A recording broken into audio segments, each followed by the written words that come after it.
স্বাগতম জানাইছো Assamese Unknown Facts অন্য এটা ভিডিও লৈ কুকুৰে ভুকাৰ আৰত থকা বিভিন্ন কাৰণসমূহ এই পৃথিৱীত আমি সকলো প্ৰাণীয়ে মিলাপ্ৰীতিৰে নিজা নিজা ঠাইত বসবাস কৰোঁ আকৌ আমি কিছুমান প্ৰাণীক আমাৰ ঘৰত আশ্ৰয় দিওঁ যেনে কুকুৰ মেকুৰী গৰু ছাগলী আদিকে ধৰি বিভিন্নজনে নানা জীৱ-জন্তু নিজৰ ঘৰত পোহে এই সকলো প্ৰাণীৰ মাজত কুকুৰ অন্যতম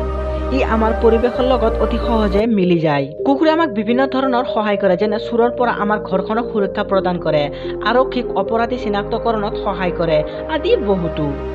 কুকুৰবোৰক আমি মৰমো কৰোঁ কিন্তু যেতিয়া এই কুকুৰটোৱে ৰাতি ভুগিবলৈ লয় তেতিয়া আমি বিভিন্ন অন্ধবিশ্বাসত বশৱৰ্তী হৈ কুকুৰটোক গালি দিওঁ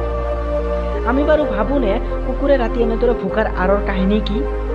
এনেদৰে ৰাতি কুকুৰে ভুগিলে পোনপ্ৰথমে আমাৰ ধাৰণা হয় কুকুৰটো ঘৰখনত অমংগল মাতিছে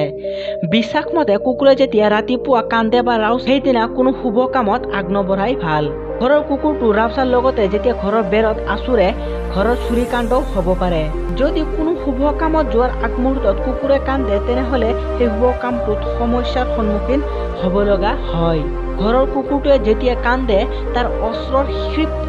চকুৱে ঘৰখনত হ'বলগীয়া বিপদৰ আগজাননী বুলি বিশ্বাস কৰা হয় কিন্তু এই বিশ্বাসৰ আঁৰত থকা বৈজ্ঞানিক কাৰণসমূহ কি আমি নাজানো বৈজ্ঞানিক কাৰণ মতে কুকুৰ এটা যেতিয়া অকলশৰীয়া হৈ পৰে সি এনেদৰে নিজৰ ওচৰত লগৰীয়াবোৰক সংকেত দিয়ে কুকুৰ এটাই দুখতো এনেধৰণে আচৰণ কৰা দেখা যায় বা দুখতো কান্দে আমি জানো কুকুৰে সকলো শব্দ শুনা পায় অতি শব্দ অৱশব্দ দুয়োটাই এই শব্দৰ ফলত কুকুৰৰ কাণত বিষ হয় যাৰ ফলত কুকুৰে এনেধৰণৰ আচৰণ কৰা পৰিলক্ষিত হয়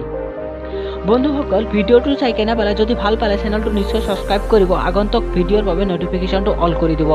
আৰু ভিডিঅ'টো চাই কেনে পালে কমেণ্ট বক্সত নিশ্চয় জনাব